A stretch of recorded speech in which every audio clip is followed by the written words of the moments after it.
Все эти люди сегодня собрались с одной целью – совершить коллективное разговение. Во дворе общежития Ингушского государственного университета для постящихся поставили различные угощения – плов, чапель, овощи, фрукты и многое другое. Студенты после загруженного учебного дня, да и любой желающий может побывать на этом ифтаре, пообщаться с единомышленниками.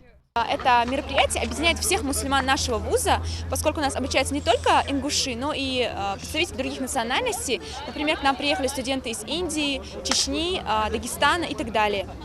И этот праздник является доброй традицией объединения мусульман. Ближе к 6 часам двор общежития заполняется людьми. Абубакар Аушев в организации такого мероприятия принимает участие впервые. Быть частью священной акции в месяц Рамадан – огромная честь, признается студент. Все волонтеры тут очень активно работают, как мы все видим. Тут идет суматоха. Прямо с утра мы сегодня тут, ставим столы, все покупали сегодня.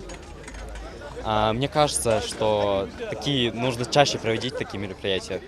Акция «Шатер Рамадана» в республике проводится ежегодно. Студенческий совет ИНГУ – его постоянный участник. В организации принимают участие больше 20 добровольцев клуба «Добрые сердца». Совершать ифтар с друзьями под вечерним небом особенно приятно, признаются студенты. Вечер проходит в очень теплой и уютной атмосфере единения.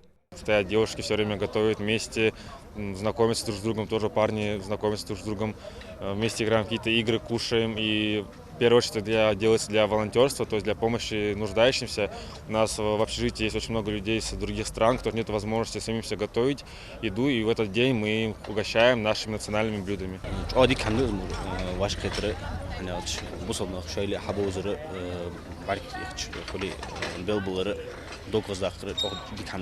Также волонтеры не только накрывают столы, но и раздают финики с водой автолюбителям, которые встречают ифтар в дороге. Подобные мероприятия студенты планируют проводить до окончания священного поста. Рамадан – это месяц, когда вознаграждение за благие дела увеличивается в несколько раз. В этот период мусульмане стремятся стать лучше и получить довольство Всевышнего. Малика Измайлова, Абдуллах Алухаев, Новости 24.